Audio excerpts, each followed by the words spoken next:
On va commencer avec 2 précisions très importantes. 1. J'ai essayé de suivre l'affaire depuis 1 ou 2 jours quand on me l'a signalé, mais c'est très difficile parce qu'il y a beaucoup d'informations qui sont dispatchées entre beaucoup de réseaux différents en simultané. Il y a des trucs qui passent par Twitter, il y a des trucs qui passent par Discord, il y a des trucs qui passent par Instagram. Donc, je vais avoir des angles morts. C'est pas je peux avoir des angles morts, c'est je vais avoir des angles morts. Pourquoi ? Parce que dans ma recherche d'informations, il y a des choses que j'ai pu voir passer mais que j'ai pas pu vérifier. Il y a des choses qui étaient des on dit de on dit de on dit. Ça, pour moi, c'est pas une info. C'est si j'arrive pas à retrouver la source ou si au moins j'arrive pas à retrouver des collègues journalistes qui ont pu vérifier la source. Donc il y a des choses que j'ai pas pris en compte, il y a des choses que j'ai juste ratées. Et le spammer dans le chat en disant « Mais Mathieu, tu oublies ci, Mathieu, tu oublies ça », sachant que je ne pourrai pas vérifier l'info en direct, ce sera, de mon point de vue, de l'info chat, d'accord ? Ça veut pas dire que vous avez tort, ça veut pas dire que l'info est pas bonne, ça veut dire simplement que moi, dans mon travail de retransmission de l'information, si je n'ai pas pu faire ce boulot-là, je m'en tiens à ce que j'ai pu vérifier, d'accord ? Ce n'est pas parcellaire pour protéger ou pour couler quelqu'un ou pour je ne sais quoi, c'est simplement parcellaire en raison d'un flux d'actualité. Comprenez bien que c'est comme ça que ça fonctionne. Un flux d'actualité, c'est quoi ? C'est-à-dire qu'on arrive à un moment, l'information, c'est quelque chose qui est un process qui se crée dans une temporalité. L'information, c'est Élisée Auvergne, qui est un très grand chercheur en sciences de l'information, qui l'expliquait. Il disait, l'information n'existe pas, ce sont les médias qui la créent. Qu'est-ce que ça veut dire ? Ça veut dire qu'en fait, un événement existe, mais en fait, pour qu'il soit mis en sens, compris et interprété par beaucoup de gens, en fait, il va falloir que les médias s'en emparent, prennent petit morceau par petit morceau les diverses informations qui existent, et en fait, au bout d'un moment, que les gens commencent à avoir une image globale du truc. L'exemple d'Élisée Auvergne, c'est un exemple, par exemple, d'une faille dans une centrale nucléaire. Il explique que, en fait, au moment où ça arrive, il n'y a que les autorités qui sont au courant. Arrivent les premiers journalistes qui vont pas être au courant que c'est une faille majeure, qui n'ont pas forcément des gros accès, qui sont des journalistes régionaux, qui vont dire il y a un problème à la centrale nucléaire, machin. Arrivent les journalistes nationaux qui vont pouvoir avoir peut-être des accès plus développés, trouver des gens locaux, des ingénieurs pour expliquer en quoi la faille elle est grave ou elle est pas grave. Et en fait, vous avez un process comme ça de temporalité où l'information se fabrique sur le long terme. Nous sommes dans le flux.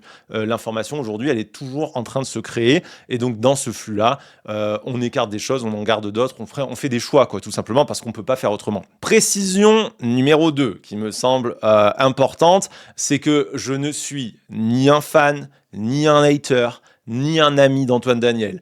J'ai regardé What the Cut il y a 10 ans, et depuis, c'est quelqu'un dont je ne suis pas du tout le travail. Voilà, je préfère le dire honnêtement. J'ai dû voir un live et 3 shorts YouTube ces dernières années. C'est pas quelqu'un dont voilà, je suis plus que ça le taf. Donc il y a pas, de ma part, il n'y a pas d'affect positif ou négatif sur cette question. Je la traite tout simplement parce que c'est une actualité importante et qu'elle concerne directement mon travail. Pourquoi ? Parce que l'extrême droite s'est énormément emparée du sujet. Donc je me suis dit que ça pouvait valoir la peine d'en toucher 2 mots. Je vais être tout à fait honnête avec vous. Au départ, je ne voulais pas en parler. Au départ, je me suis dit, non, je ne le fais pas. Puis, j'ai eu un flash, comme ça. Mes yeux se sont ouverts. J'étais là, comme ça. Et je me suis dit, en fait, vous allez arriver. Vous allez me demander de dire un truc. Je vais vouloir répondre gentiment sans avoir vraiment trop préparé le truc à l'avance. Résultat, c'est ça qui va être clippé. Ça va finir sur 200 chaînes YouTube. Avec quoi ? Regardez, Burgalassi a dit ci, Burgalassi a dit ça. Alors, je me suis dit, quitte à être clippé et à ce qu'on vienne me péter les couilles, autant passer des messages et parler de choses qui me semblent extrêmement importantes. Donc, il y a quelques jours, un petit compte Instagram spécialisé dans les mèmes a pris la parole concernant le streamer et ancien youtubeur Antoine Daniel. Je ne cite volontairement pas le nom du compte pour ne pas créer de problème, même s'il n'a pas demandé à être anonymisé et qu'il a été cité par plusieurs médias. Je pense que dans ces cas-là, la mesure reste la meilleure manière de fonctionner. Ce compte Instagram, il a expliqué avoir reçu un témoignage d'un ou une abonnée, c'est pas spécifié, il a utilisé l'inclusif, qui lui aurait dit, je cite, attention, rentre dans les citations, c'est important, Antoine Daniel a été un agresseur quand il vivait à Toulouse et agressait des filles/femmes de 14 à 20 ans. Le compte ajoute aussi, je cite toujours, que Antoine Daniel, citation, pour éviter qu'elle ne parle, aurait menacé de revenge porn et proposé des compensations. Alors, ensuite, il y a eu d'autres stories, je ne vais pas toutes les lire. Mais pour moi, si on reste sur la partie info brute concernant les accusations, vraiment les infos qu'a donné ce compte qui sont les infos spécifiques, je pense qu'on peut dire que ça s'arrête là. Je précise aussi que ces informations, c'est important, elles ont toutes été données de manière indirecte. On n'a pas les témoignages eux-mêmes, on n'a pas de screen de ces témoignages. On a en gros des résumés qui nous sont faits par le compte sans détails précis. Le compte a expliqué que c'était un choix pour préserver la parole des victimes. Après la publication de ces accusations initiales, il y a une autre personne qui a témoigné sur Twitter. Cette fois, un témoignage direct fait par une victime elle-même. La personne, elle a expliqué que Antoine Daniel lui aurait demandé des photos intimes d'elle, je crois, de ce que j'ai compris, un nude, dans un échange écrit sur les réseaux. Je précise que la personne, elle était majeure à ce moment-là. La personne aurait alors bloqué Antoine Daniel et il ne se serait plus parlé. J'espère qu'on est bien clair sur la temporalité. Il y a d'abord les messages qui viennent d'Instagram et du compte d'eux-mêmes, qui sont donc indirects. Puis là, il y a une prise de parole directe par une personne qui se dit victime, donc de cette demande de nude. Malheureusement, la personne, elle a, depuis sa prise de parole, elle a dû supprimer son compte Twitter, sûrement à cause du harcèlement. Et je le redis, donc la personne, elle était majeure à ce moment-là et elle aurait bloqué Antoine Daniel ensuite et il ne se serait plus parlé. Derrière, Antoine Daniel a répondu. Il a fait un long communiqué que je ne vais pas lire en entier parce que pareil, je pense qu'il n'y a pas besoin de lire tout, chaque petit mot, etc. On va essayer de garder l'essentiel. À nouveau, c'est mon compte rendu. Peut-être qu'il peut vous manquer quelque chose de votre point de vue, mais je pense que, à mon idée en tout cas, il y aura l'essentiel. Donc, Antoine Daniel nie toutes les accusations venant du compte Instagram d'eux-mêmes. Il dit, je cite, que ces accusations sont citation fausses de A à Z et toujours citation qui n'est pas attirée par les personnes mineures et qui ne sait pas de qui on parle concernant les accusations liées à Toulouse. Il nie aussi catégoriquement les allégations d'agression sexuelle, de revenge porn et de menaces. Je cite encore, je n'ai jamais eu recours au revenge porn ou à une menace de revenge porn. Par contre, concernant le témoignage direct de la personne sur Twitter, il reconnaît les faits. Donc vous comprenez bien les deux témoignages que je vous ai séparés tout à l'heure. Donc témoignage 1, donc c'est le témoignage qui vient des comptes d'eux-mêmes. Donc ça, Antoine Daniel nie. Deuxième témoignage direct qui vient de Twitter. Là, effectivement, Antoine Daniel, concernant le témoignage direct sur Twitter, il reconnaît les faits. Il reconnaît notamment avoir demandé une photo intime à la personne lors d'échanges en ligne, ce qu'il qualifie aujourd'hui d'erreur. Je vais m'en tenir à ce niveau de faits. Il y a sûrement plein de trucs qui m'ont échappé. Je sais que beaucoup d'infos sont passées par Discord et Twitter et je trouve que c'est vraiment dur à suivre, mais justement, on va en reparler et c'est pas simple d'avoir tout. De toute façon, à mon sens, le but, c'est vraiment de vous donner les faits de base pour qu'on sache de quoi on parle. Mais je pense que pour les 3 gros points que je veux souligner, ça ne changera rien parce que mon but aujourd'hui, c'est vraiment pas de commencer à faire, je ne sais pas, le tribunal d'Internet ou je ne sais quoi, mais plutôt de revenir sur des principes généraux important à avoir en tête dans ce genre de situation. Parce que là, j'ai regardé un peu le débat sur Internet à propos d'Antoine Daniel et franchement, ça fait peur. Donc, je pense qu'il y a vraiment un nécessaire rappel des faits à faire. On va revenir sur 3 principes généraux. Je vais le dire clairement. Les 2 premiers principes, je sais qu'ils ont été beaucoup remis en question récemment, donc ça me semble hyper important. Mais de mon point de vue, c'est des bases et c'est plutôt acquis par la plupart des gens. Le 3e, ça va être un petit peu plus polémique. C'est pas pour faire du teasing, c'est juste que si on n'a pas le 1 et le 2, on comprendra pas le 3. Et du coup, j'attendrai vraiment qu'on s'écoute et qu'on parle ensemble. Dans l'affaire Antoine Daniel, le plus gros débat que j'ai vu, c'est sur le fait de croire ou non la parole des victimes qui accusent des personnes de VSS. VSS, violence sexiste et sexuelle, ça recoupe plein de choses différentes, dont le viol, les agressions sexuelles, le harcèlement sexuel, etc. D'accord ? Et je peux comprendre que cette idée de « on croit systématiquement les victimes », elle puisse sembler étrange à des personnes qui ne sont pas renseignées sur le sujet. Et je me suis dit que c'était important peut-être de réexpliquer pourquoi il y a cette approche qui s'est développée depuis quelques années, même, on va dire, quelques décennies maintenant, dans la question spécifique des violences sexistes et sexuelles. D'où vient cette idée ? Voilà, je vois beaucoup de gens qui le disent sur le chat, le on croit les victimes. D'où ça vient cette notion-là? Parce que peut-être que si vous êtes dans des milieux engagés, militants, que vous avez un intérêt pour les questions féministes, tout ça, c'est des choses qui vous semblent importantes et très très installées dans vos représentations et dans votre affect personnel. Mais il faut entendre aussi que c'est quelque chose qui n'a pas non plus complètement aujourd'hui percé la sphère mainstream et que tout le monde n'a pas encore toutes les explications du pourquoi. Pourquoi autant de gens, dans le cas de l'affaire Antoine Daniel, ont dit immédiatement dans des prises de parole publiques, des gros streamers, des gros youtubeurs, des personnes importantes, oui, bien sûr, on croit les victimes et c'est très important. Parce que lorsqu'on a des faits suffisamment étayés, on prend maintenant, depuis quelques décennies, le parti de croire les victimes dans les affaires de violences sexistes et sexuelles. Pourquoi ça? Tout simplement parce que si on attend des condamnations pour violences sexistes et sexuelles pour choisir de prendre le parti des victimes, les croire et condamner les agresseurs, eh ben on n'est tout simplement pas arrivé. Il y a des chiffres qui parlent d'eux-mêmes. En France, entre 5 et 10% des victimes de viol portent plainte et seulement 1 à 2% des viols aboutissent à une condamnation des auteurs en cour d'assises. Donc les plaintes, c'est que 5 et 10% des personnes qui sont victimes de viol, on parle quand même de viol là, et seulement 1 à 2% des viols aboutissent à une condamnation des auteurs en cour d'assises. Ça veut dire 1 à 2% des 5 à 10%. C'est pas très peu, c'est incroyablement peu. C'est dramatiquement peu. La sociologue Véronique Le Goaziou, elle explique, qui est une grande spécialiste du sujet, qui a écrit donc un livre qui s'appelle Viol, qui est une référence absolue. Elle explique que ce chiffre, il vient du fait que 86% des victimes ne signalent en fait jamais les faits à la police et que sur celles qui font le déplacement au commissariat, seuls 8% déposent une plainte et que seuls 10% de ces plaintes aboutissent à une condamnation criminelle. J'ajouterai d'ailleurs que toutes les statistiques depuis des décennies montrent que les fausses accusations de viol représentent uniquement entre, chiffre important encore, 2 et 4% des accusations. La vérité, c'est qu'on a énormément de VSS pour très très peu de condamnations. Et ça s'explique largement par des défaillances du système à la réception des VSS.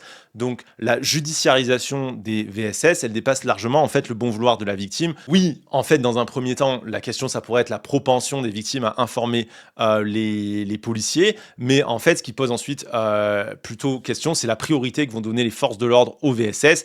Est-ce qu'ils vont vouloir prendre l'affaire sachant qu'elle a un faible taux de résolution, par exemple? Et ensuite, se pose une dernière question, ce qui est la capacité réelle des policiers à traiter effectivement ces affaires, sachant qu'ils ne sont pas formés à le faire. Comment est-ce qu'ils vont, par exemple, interroger une victime, quelqu'un qui arrive pour dire voilà, j'ai été violé, par exemple? Comment est-ce qu'un policier va lui parler? Est-ce que s'il ne va pas commencer, par exemple, par faire l'ignoble connard et lui demander comment vous étiez habillé? Est-ce que vous avez pas fait ci ou pas fait ça? En fait, cette manière d'interroger les victimes, elle va dissuader beaucoup de personnes de poursuivre le très très très très long chemin de croix qui est le fait de porter plainte dans une affaire de viol. Et enfin, reste un énorme problème, c'est comment est-ce qu'on prouve des VSS, comment est-ce qu'on prouve des violences sexistes et sexuelles.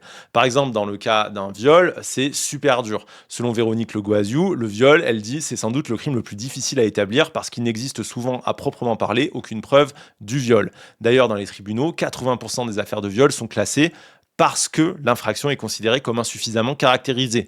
Pas parce qu'on se dit « Ah, la personne, elle a menti » ou « Ah là là, c'était une fausse déclaration et tout ». Non, parce que c'est très difficile de réussir à avoir les éléments matériels pour prouver que c'est arrivé. Et pourquoi est-ce que c'est si dur d'avoir des preuves, par exemple, pour un viol? Je prends l'exemple du viol parce qu'il est bien documenté, mais si, faites le travail dans votre tête, ça fonctionne pour quasiment toutes les VSS, d'accord? Je vais citer donc à nouveau Véronique Le Goaziou. Pourquoi est-ce qu'il n'y a pas de preuve de viol? Elle explique, c'est une longue citation, mais je trouve qu'elle vaut la peine d'être écoutée. Je vous renvoie vraiment au travail de Véronique Le Goaziou, qui est incroyable, qui dit donc « Pour qu'il y ait viol, 2 éléments doivent être réunis. Une pénétration sexuelle et l'absence de consentement de la victime. Or, parvenir à cette conclusion peut être particulièrement difficile, notamment si les faits sont anciens. L'auteur est certes très souvent connu de la victime, mais celle-ci étant la plupart du temps l'unique témoin et les traces physiques faisant défaut des années après, que reste-t-il à la justice sinon à confronter les récits des faits, s'appuyer sur des témoignages, enquêter parmi les proches et, le cas échéant, tenter de déceler le sens des signes traumatiques manifestés par la victime. Donc voilà, donc d'un point de vue politique, se référer uniquement au viol et au VSS, aux violences sexistes et sexuelles, dans une version judiciarisée, ça veut dire dans une version qui serait celle d'un tribunal qui a conclu à l'absolue culpabilité de quelqu'un. Si vous attendez ça pour écouter les victimes et que vous êtes de ces gens qui disent moi un tel ou un tel, je ne le condamnerai que quand la justice aura tranché, et ben en fait, si vous prenez tout ce que je viens de vous expliquer, sans le vouloir, en partant d'un bon principe qui est de dire oui, attention, je ne veux pas condamner quelqu'un, il y a le droit de se défendre, de prouver que la personne a tort, etc. On comprend. Mais en fait, si vous faites ça, on se retrouve d'un point de vue systémique, vraiment d'un point de vue de l'ensemble, on est tout simplement en train d'invisibiliser la grande majorité des victimes et on laisse donc de potentiels agresseurs occuper en toute impunité, par exemple, des positions de pouvoir. Pourquoi est-ce qu'on dit on croit les victimes ? C'est aussi parce que dans certains cas très médiatiques, on se retrouve avec des personnes qui sont des ministres, par exemple de l'Intérieur, exemple au hasard, évidemment, mais on a déjà eu des cas de jugement de ministres de l'Intérieur pour des accusations de viol. Bon, si dans ce cas-là, on finit avec un non-lieu, est-ce que pour autant, on doit considérer que ça veut dire que la victime ment ?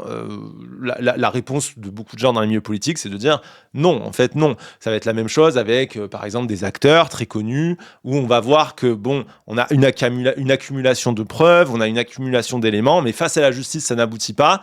On peut faire le choix dans ces cas-là de dire écoutez, moi je crois les victimes dans ce cas-là et je choisis par exemple de ne plus regarder de films de Gérard Depardieu. Vous me suivez, ça me paraît clair quoi. Deuxième principe important dont je voulais parler, c'est la question de la présomption d'innocence. Donc une fois qu'on a dit ce que je viens de dire, à savoir que on croit les victimes, tout de suite il y a quelque chose qui arrive sur la table, c'est des gens qui disent mais dans ce cas vous êtes contre la présomption d'innocence, vous êtes pour une présomption de culpabilité. Je crois que sous les posts qui parlaient d'Antoine Daniel, c'est le commentaire que j'ai le plus vu, des types qui postent ah ouais, alors maintenant on s'en fout de la présomption d'innocence, c'est quoi maintenant, c'est la présomption de culpabilité, n'importe qui dit n'importe quoi et du coup on accuse et on condamne les gens sans preuve. Et à nouveau, moi je peux comprendre cette question parce que je suis pas du tout quelqu'un qui prend à la légère quelque chose comme la présomption d'innocence. Je comprends à quel point c'est important, je comprends à quel point c'est un fondement démocratique et pourquoi est-ce qu'on y tient. Et je peux aussi tout à fait comprendre que si on n'est pas renseigné et qu'on n'a pas les infos, on puisse voir le truc comme ça, on puisse se dire je crois les victimes égale présomption de culpabilité. Mais en fait, je crois que sur cette question de la présomption d'innocence, il y a une réponse qui me semble en fait plutôt simple. La présomption d'innocence, c'est un principe central du droit qui est garanti par la Constitution et qui dit, je vous cite, que toute personne suspectée ou poursuivie est présumée innocente tant que sa culpabilité n'a pas été établie. Et ça, c'est très important parce que ça montre en fait qu'on est dans un système où il suffit pas d'être accusé pour être coupable. Autre point très important de la présomption d'innocence, dans notre système en France, c'est à l'accusation d'apporter les preuves de la culpabilité. Donc si on accuse quelqu'un de quelque chose, on doit pouvoir prouver que c'est nous, on doit pouvoir prouver ce qu'on affirme. Et c'est un fondement de la justice. C'est un principe très très important du droit. Sans ce principe, il suffirait d'accuser quelqu'un pour le forcer à se défendre sans rien avoir à faire d'autre. Je tiens un magasin de bonbons, quelqu'un vient dans le magasin de bonbons, il sort et je dis « il a volé des bonbons ». Et là, s'il n'y a pas la présomption d'innocence, c'est à la personne de prouver qu'elle n'a pas volé les bonbons. Elle dit j'ai rien dans les poches, j'ai rien sur moi et tout. Ah oui, mais c'est parce que vous avez jeté les bonbons que vous avez volés. Non, mais je vous jure, j'ai pas jeté le bonbon. Prouvez-le. Et va prouver que t'as pas jeté des bonbons, quoi, tu vois. Alors que dans un système avec la présomption d'innocence, j'arrive et je dis là, vous avez volé un porte-clés Auvergne. Et là, le gars il dit non, j'ai pas volé de porte-clés Auvergne. Ah ouais, très bien, je porte plainte. Ça va au tribunal. C'est au gars qui a le magasin de bonbons de dire voilà la preuve qu'il a volé le porte-clés Auvergne. J'ai une image, j'ai 5 témoins. Dans un système sans présomption d'innocence, la personne elle devient coupable par défaut. En fait, avant son procès, elle est coupable et elle doit prouver qu'elle est innocente. Tu arrives, tu es coupable par défaut et tu dois prouver ton innocence. Tu dois prouver un négatif, prouver que tu n'as pas fait quelque chose, ce qui est presque impossible. Ça revient en fait à nous préserver de ce qu'on pourrait considérer comme un système judiciaire arbitraire, où notamment l'État aurait la possibilité d'accuser n'importe qui de n'importe quoi, où il y aurait par exemple des opposants politiques, des journalistes, qui seraient harcelés juridiquement sans avoir ne serait-ce que la possibilité de se défendre, parce que ils devraient non pas se défendre, mais faire la preuve de leur innocence, qui devient totalement impossible. Dire « je crois les victimes », dans un sens, ça peut sembler aller dans cette direction d'une négation de la présomption d'innocence dans la tête de beaucoup de gens. Les gens, du coup, vont se dire « ah bah oui, mais du coup, vous dites « je crois les victimes », vous faites du coup de l'accusé un coupable automatique ». Les gens l'entendent de cette manière-là. En réalité, croire la victime, en fait, c'est avant tout un processus social. En réalité, face à la loi, les accusés auront le bénéfice de la présomption d'innocence. Si il y a jugement, la présomption d'innocence sera absolument préservée, et aucun aujourd'hui mouvement militant ne revient sur ce principe. Ce que propose le « je te crois », en fait, c'est de ne pas disqualifier la parole des victimes automatiquement, ce qui revient en fait, et c'est ce qui s'est passé pendant des décennies, à dès qu'une personne publiquement prend la parole pour dénoncer des VSS, à dire c'est une menteuse, elle fait ça pour l'argent, elle est là que pour la fame, elle est là parce qu'elle veut gagner je sais pas quoi, parce que dans la tête des gens il y a plein de choses à gagner à accuser quelqu'un de violence sexiste et sexuelle. Premier truc qu'on a vécu pendant très très longtemps, ça a été en fait un système où il y avait en permanence un rejet de la parole des victimes automatiquement, parce que justement le « je te crois » n'était pas en place. Le « je te crois », c'est ne pas disqualifier la parole des victimes automatiquement, et deux, c'est prendre en compte la dynamique sociale qui est spécifique autour des VSS face à la justice, que je vous ai détaillé tout à l'heure, parce que à l'incapacité de la justice et de la police de gérer la question des violences sexistes et sexuelles et des viols,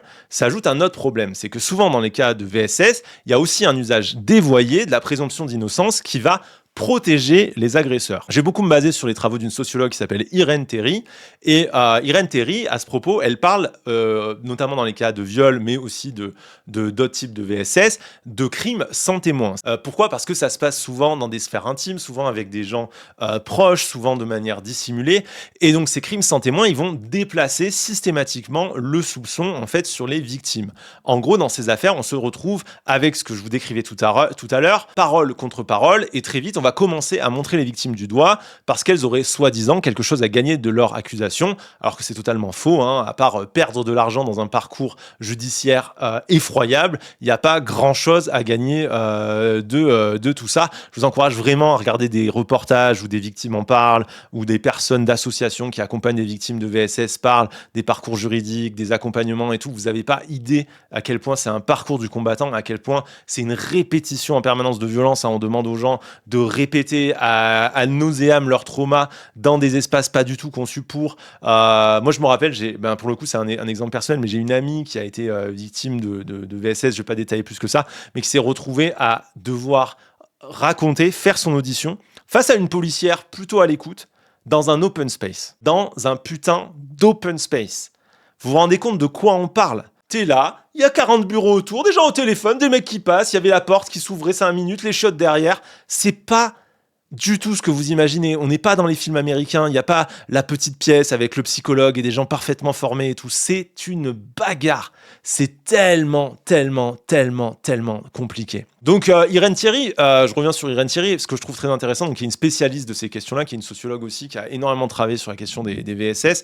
Elle explique que, en fait, un des points de départ de la notion du « je te crois », c'était en fait qu'elle se rendait compte que dans des cas publics où en fait il y avait où il y avait des cas de VSS qui étaient rendus publics, il y avait toujours dans un premier temps systématiquement un procès de moralité à la victime qui était fait pour démontrer que c'était une mauvaise personne, qu'elle mentirait, qu'elle avait quelque chose à gagner. Si vous avez vécu DSK face à je crois que c'était Nafissatou Diallo, ne m'en voulez pas si je me trompe de prénom, vous vous rappelez des directs à la télévision pendant des heures pour nous expliquer en quoi la victime était une femme de mauvaise vie, qu'elle en fait elle faisait ça pour gagner de l'argent, et puis est-ce que son compagnon c'était pas un arnaqueur, et puis introduire toujours comme ça un doute sur la bonne moralité de la victime pour justifier finalement d'innocenter l'agresseur. Et ça amène donc ce que je suis en train de décrire, c'est-à-dire finalement une présomption de culpabilité de la victime. C'est là où Irène Théry s'est dit, en fait, dans ces cas-là, il va falloir qu'on mette quelque chose en place, parce que déjà il y a un procès de moralité médiatique qui se met en place dans les cas publics qui est terrible pour les victimes, mais en plus à la fin s'il y a un non-lieu, attention, hein, ça ne veut pas dire que l'accusé n'a pas été, ça veut pas dire que l'accusé il a été déclaré innocent, hein, pas du tout. Hein. Ça veut généralement juste dire que la justice n'a pas réussi à faire la preuve. Du coup, souvent dans les cas de VSS, s'il y a non-lieu, on va finir par dire que c'est la victime qui a menti, et donc on va s'en prendre à la victime. On va en faire une menteuse, on va en faire une personne horrible, alors qu'en réalité, dans la majorité des cas, rien dans le procès, rien dans les investigations ne prouve que la victime ait menti. Absolument que dalle. C'est à ce moment-là, justement, que Irène Théry est arrivée avec cette idée de proposer de donner aux victimes ce qu'elle appelait à l'époque un crédit de véracité.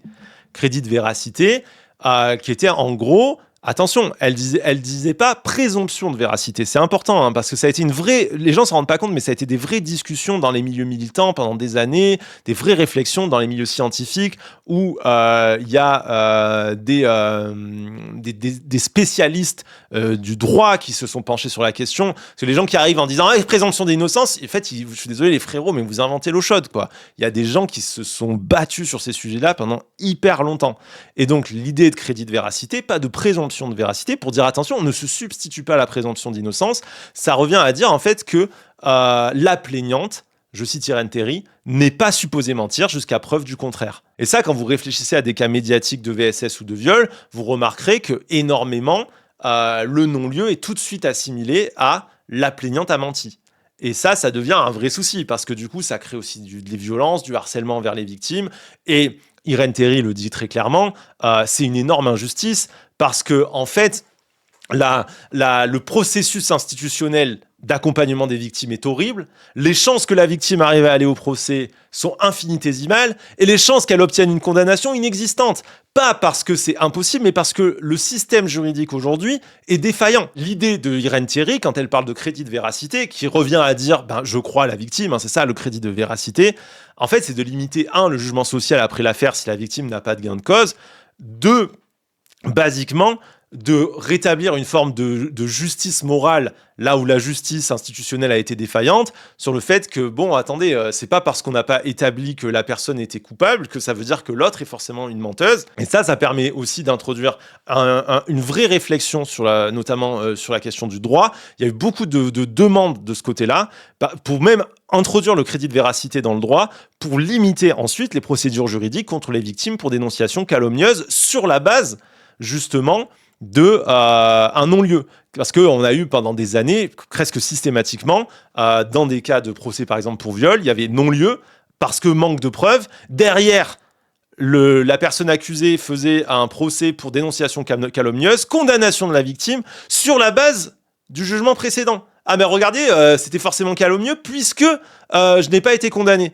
Alors que non, c'est pas juste du tout. C'est pas ça qui a été démontré, tu vois. Ça veut pas dire pour autant que c'était calomnieux. Ça veut juste dire on n'a pas pu faire la preuve. Et donc, il y avait une vraie volonté de la part des milieux militants à cette époque-là, autour de ces questions, d'introduire cette notion-là dans le droit, ce qui n'a pas vraiment été fait, on va pas se mentir. En fait, le « je te crois », c'est pas quelque chose qui a été décidé et réfléchi arbitrairement, c'est quelque chose qui s'inscrit même dans une réflexion de la procédure et du process juridique. Et en fait, le « je te crois » n'a rien d'anodin et n'a jamais été pris à la légère, parce qu'il y a cette image très caricaturale de milieux militants qui seraient là en disant « Ah oui, on croit n'importe qui à partir du moment où c'est des gens de notre camp ». C'est des réflexions qui en fait prennent en compte la complexité du droit français, mais aussi la réalité du droit français. C'est-à-dire que oui, présomption d'innocence, droit démocratique essentiel, mais aussi, évidemment, présomption d'innocence ne veut pas dire, de l'autre côté, présomption de mensonge du côté des plaignantes. Et comme disait Irène Théry, au bout d'un moment, quand on parle de VSS, c'est quand même pas mal de considérer que les personnes ne sont pas supposées mentir jusqu'à preuve du contraire, pour éviter en fait, qu'il y ait une prédation systémique qui se maintienne en place dans les sociétés dans lesquelles on vit, parce qu'à la fin, toutes ces victimes de viol et de VSS Je le rappelle, ce sont des personnes que vous connaissez, ce sont des personnes que vous fréquentez, ce sont peut-être des proches de vous, c'est peut-être vous-même. Moi, dans ma génération, je suis toujours terrifié de me rendre compte que à partir du moment où t'ouvres un peu le dialogue sur ces questions-là, que tu es un peu à l'écoute et que peut-être il y a un écho parce que moi j'ai pas eu une vie ultra facile, donc ça fait que parfois les gens en miroir ils vont avoir peut-être plus de facilité à me raconter des choses. Moi je suis toujours extrêmement choqué de voir que les femmes de mon entourage pardon, mais c'est presque 100%, quoi. Et donc, l'enjeu de tout ça, en fait, c'est pas une question morale, théorique, détachée de la réalité.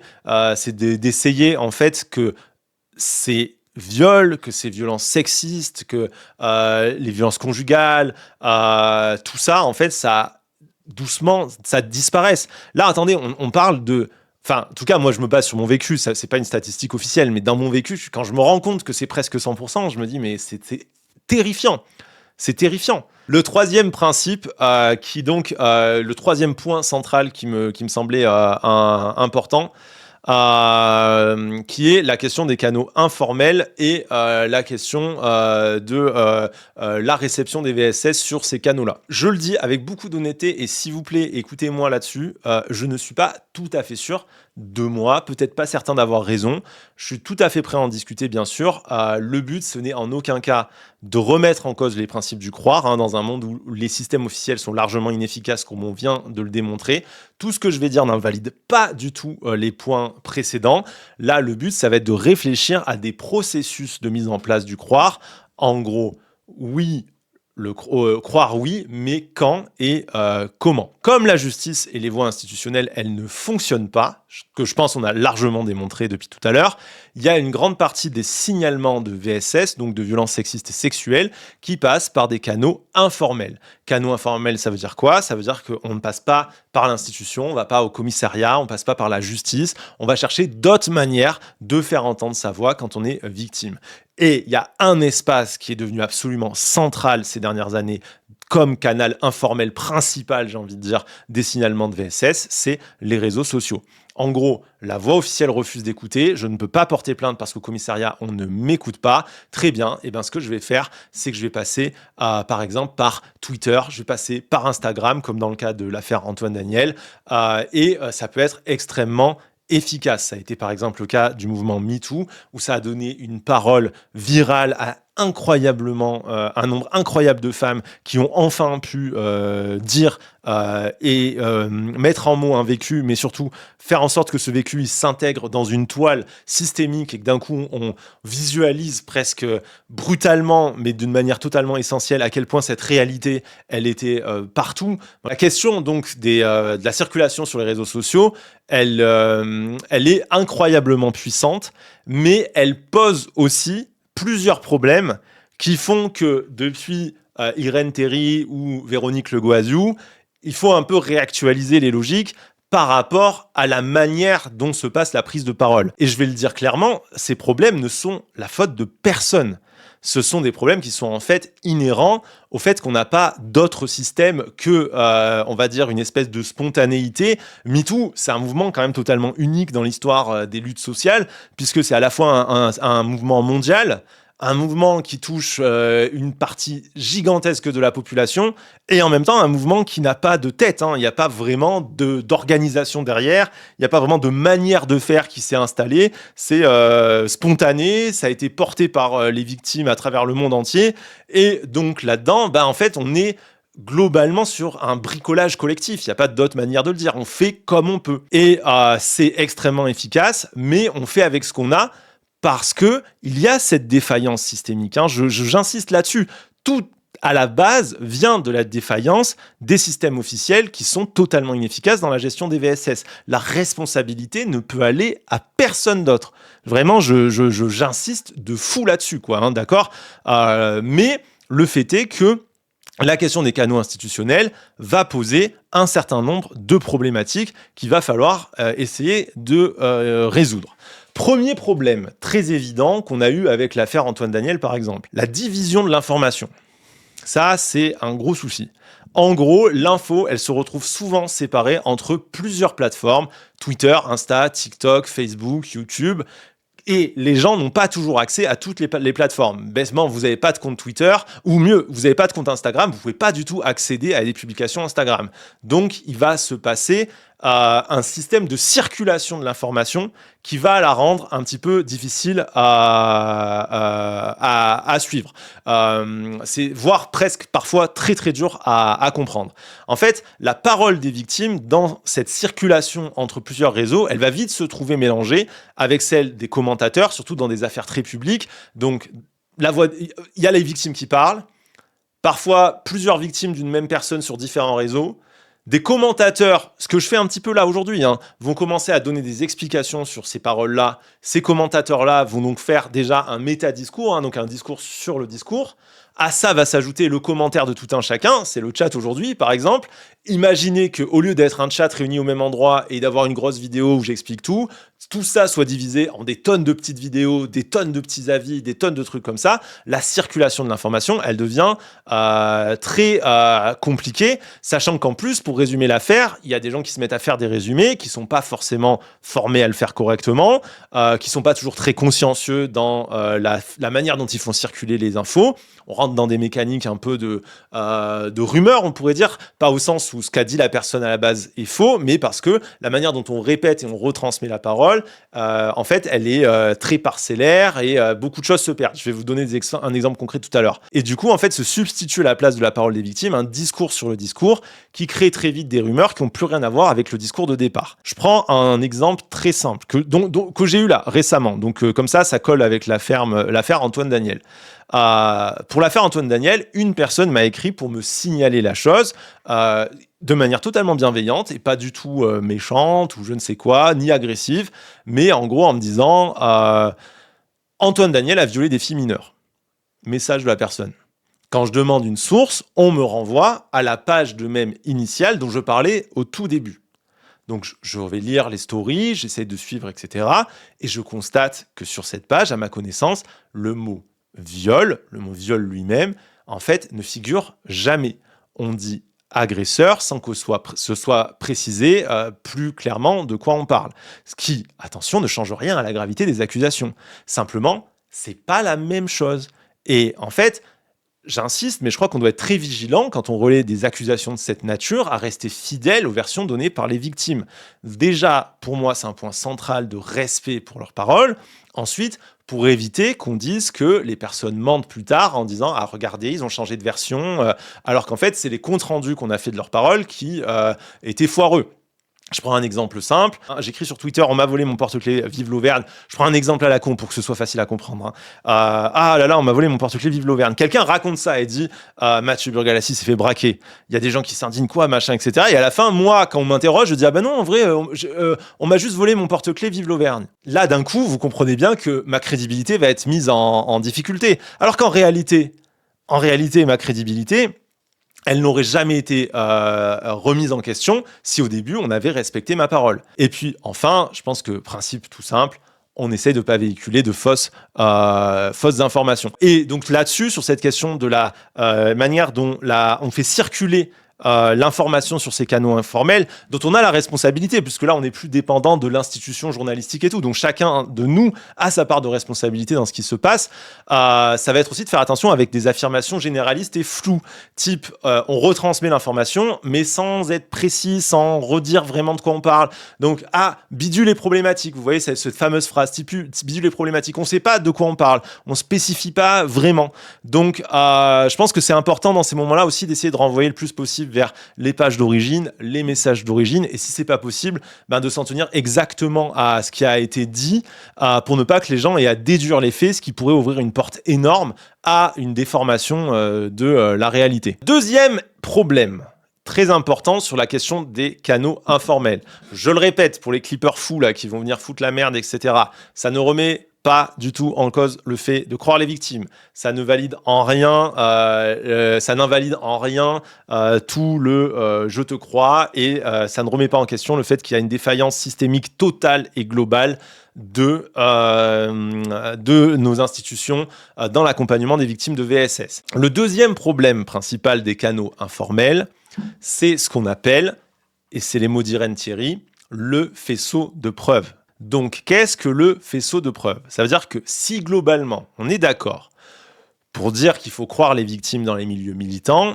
ça ne veut pas dire non plus qu'on ne s'appuie pas sur une forme de vérification des faits. En réalité, il ne suffit pas que n'importe quel compte anonyme au fond d'Internet balance un truc sans aucun fondement pour que d'un coup, tous les milieux féministes et engagés arrivent et disent « Oui, je te crois et nous allons cancel quelqu'un. Il n'y a aucune nécessité de vérification. » Ça, c'est une version totalement fausse, stéréotypée, qui ne correspond en rien à la manière dont les choses se passent. Il y a donc un système de vérification de la preuve. Cela dit, c'est important de le dire.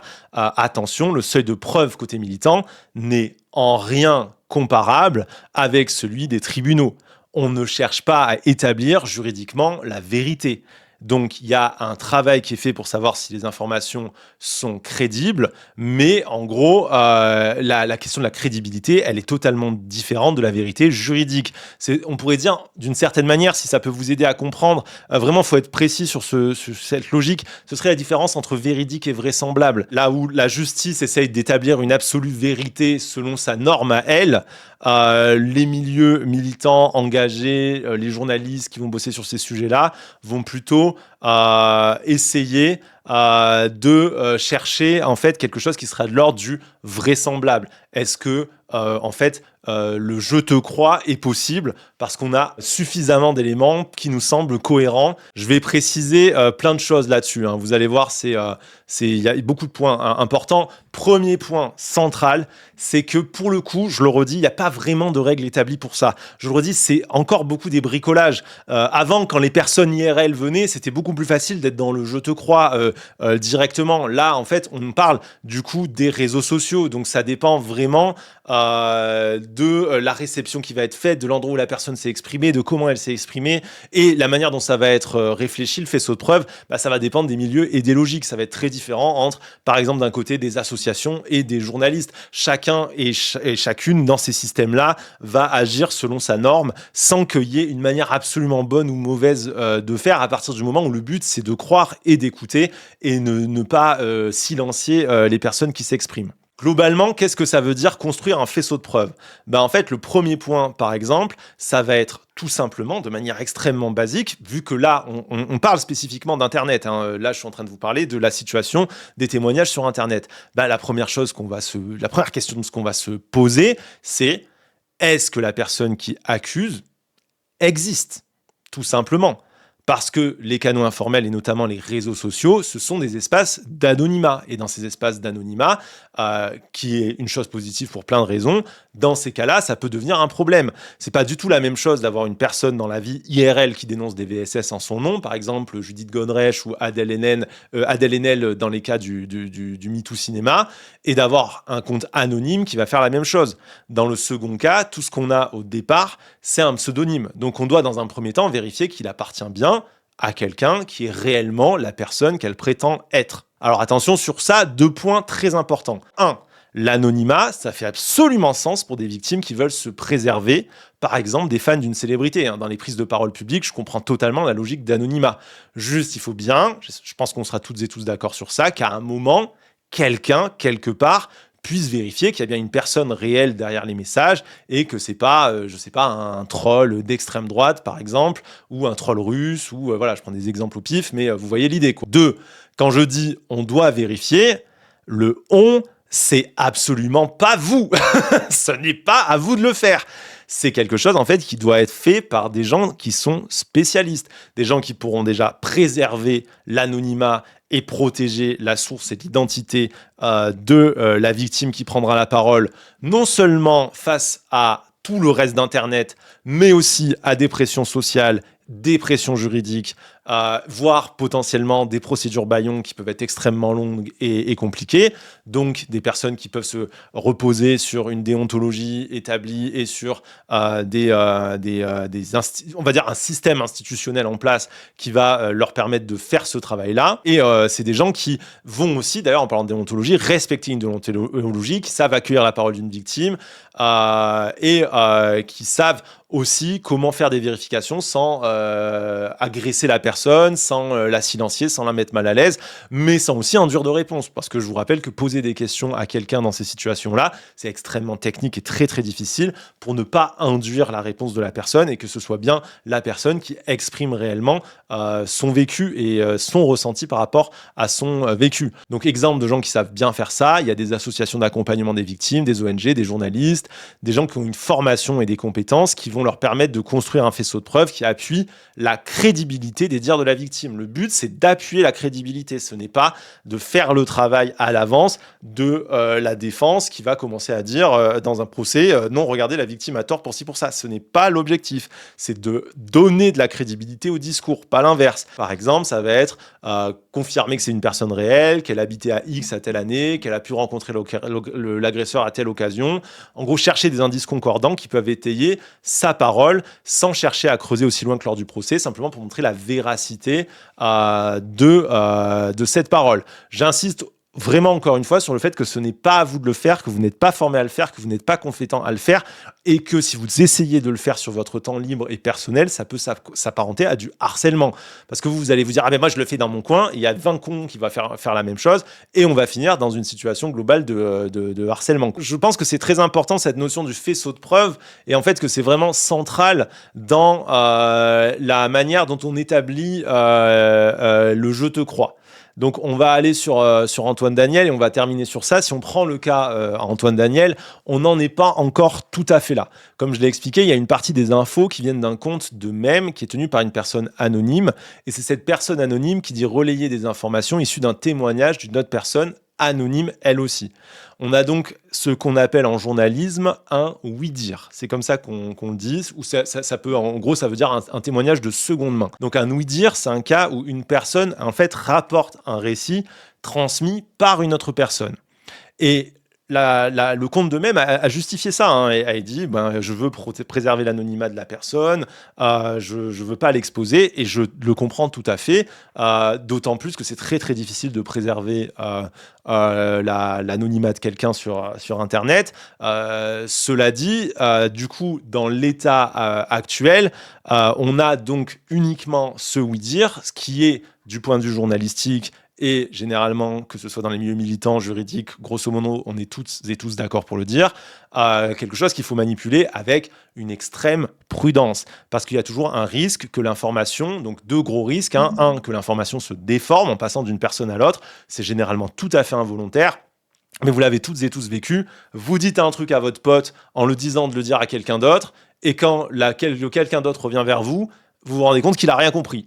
Parce que le pote en question, sans faire exprès, a déformé et du coup, l'information qui a été transmise n'a pas été forcément de la meilleure manière. C'est très complexe et c'est très difficile de retranscrire précisément des témoignages. Ça demande beaucoup de travail et je vous l'assure pour l'avoir déjà fait dans des articles de presse. En gros, l'article peut être rédigé en entier et ça peut être des semaines de rédaction pour réussir, par exemple, à accompagner un témoignage, le donner, faire attention à préserver l'anonymat de tout le monde. Enfin, c'est vraiment, vraiment un taf très, très complexe, quoi, d'accord ? La première chose, donc, qui fait que les oui-dire, on les manipule avec beaucoup de prudence, c'est cette notion du fait qu'on n'a pas accès à la source primaire. Donc, ce qu'on a, c'est la compréhension et la retranscription de cette source-là par une personne tierce dont on ne sait pas si elle a bien compris et si elle répète exactement ce qu'elle veut. Et le deuxième point très important, qui est toujours dans la tête de tous les journalistes, et malheureusement il y a des cas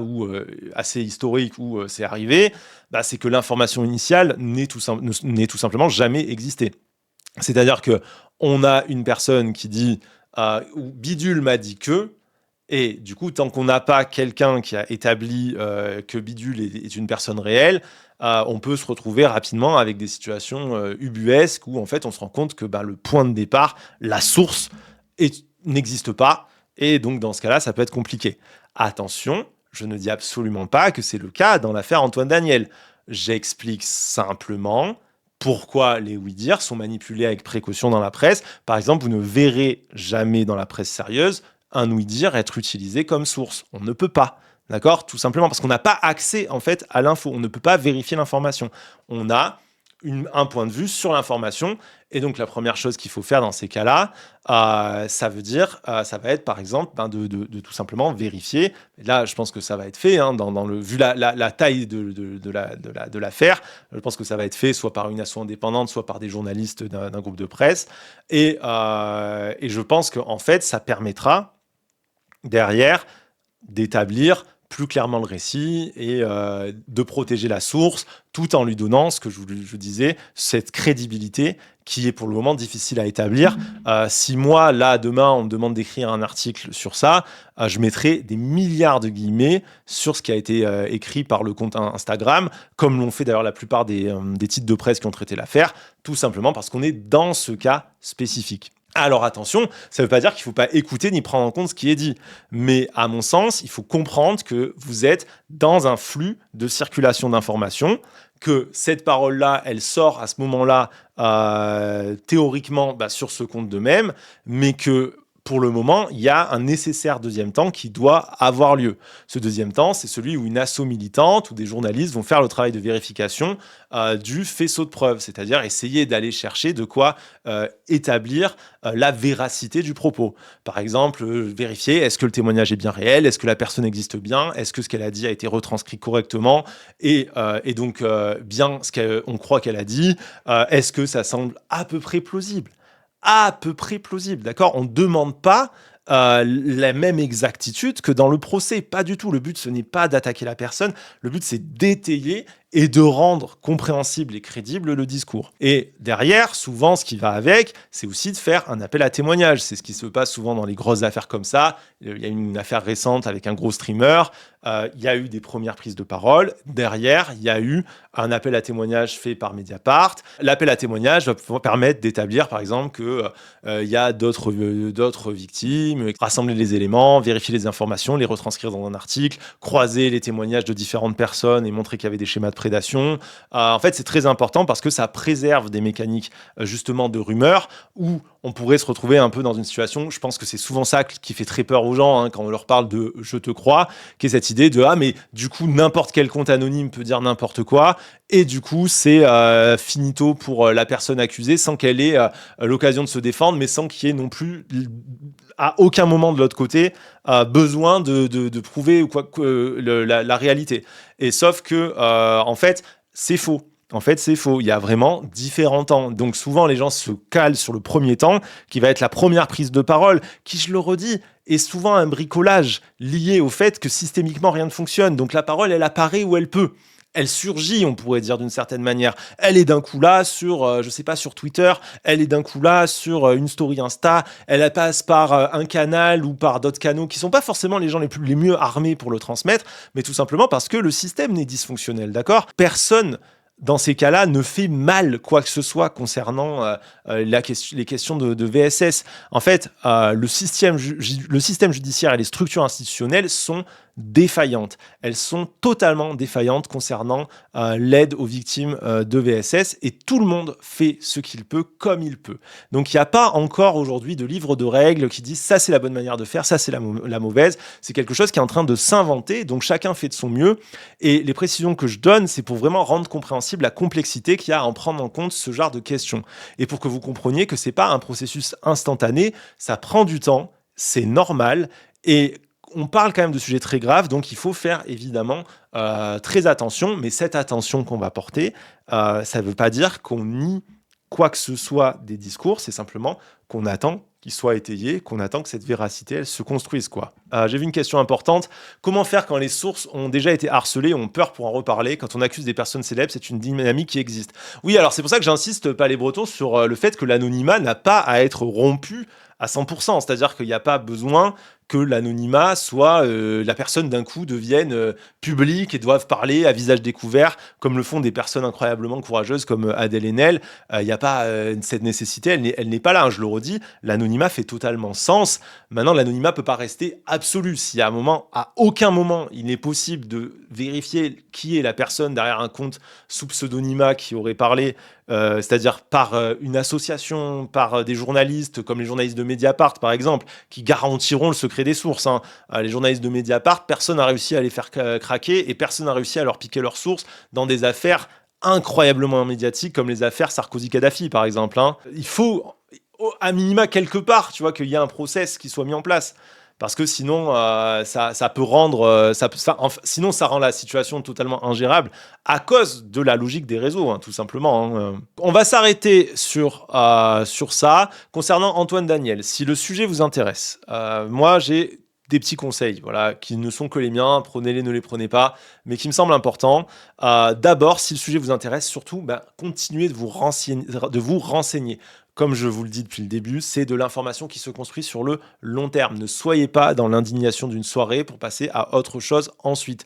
Ce genre de questions, c'est des questions qui se construisent sur des temps longs. Donc il faut continuer à lire, même quand le buzz est fini, continuer à écouter, continuer à prêter attention à ce qui va être dit. Moi, je vois trop souvent dans ces cas-là, les gens qui arrivent en mode char d'assaut, en hurlant de partout dans les premières semaines, et puis ensuite, l'affaire passe, puis quand elle revient une deuxième fois, bon, ça fait un peu moins l'actualité parce qu'il n'y a plus le choc. Donc là, déjà, on perd la moitié des gens. Et puis, dans 3-4 semaines, dans 3-4 mois, quand on en reparle, alors que là, maintenant, il y a énormément de faits, énormément de choses qui ont été établies, d'un coup, ça n'intéresse plus personne. Voire, on ferait des lives dessus, on aurait moins de gens que d'habitude. Donc, si le sujet vous intéresse vraiment, continuez à vous renseigner. C'est très très très très important. Ensuite, ce genre de questions, c'est donc construit sur des temps longs et vous êtes un ou une participante de la médiatisation de ces affaires. Vous n'êtes pas juste un spectateur ou une spectatrice. Ce que vous allez dire, comment vous allez faire circuler les infos, ça va jouer sur la perception globale. Et si tout le monde fait de la merde, vous aurez une responsabilité aussi dans le fait d'avoir rendu incompréhensible quelque chose qui était essentiel. Vous avez une obligation, à mon sens, quand vous reliez ces informations, à rester précis, à ne pas déformer les faits et à éviter les flous pour ne pas alimenter de rumeurs. Et surtout, vous avez le droit d'attendre avant de vous faire un avis. Il n'y a pas d'obligation à l'instantanéité. Là, dans des moments où on est des fois sur des 2-3 jours entre apparition de l'info et discussion comme aujourd'hui, on a l'impression que tout le monde est censé avoir tout compris, tout vérifié. Non, en fait, il n'y a pas d'obligation à ça. Vous pouvez attendre que des associations, des médias, des gens dont c'est le travail et qui respectent une déontologie et recouper un peu plus les infos parce que, en fait, il faut dire la vérité. Il y a quand même des grands moments de flottement, des moments où ça reste flou. Et en fait, c'est pas grave de laisser un peu de temps au temps.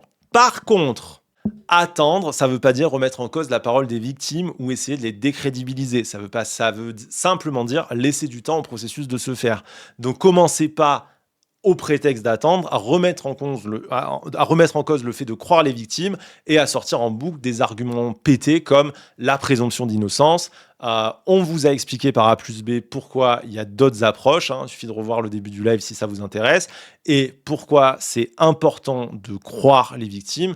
Donc maintenant que vous savez de quoi on parle, essayez d'être à la hauteur. Je le redis, le sujet il est incroyablement sérieux. On n'est pas sur un match de foot, c'est pas un drama d'internet. On parle de VSS, on parle de viol, on parle de choses qui peuvent finir jugées aux assises. Donc pitié, renseignez-vous avant de parler et de répéter des arguments nuls qui ont déjà été débunkés 200 fois.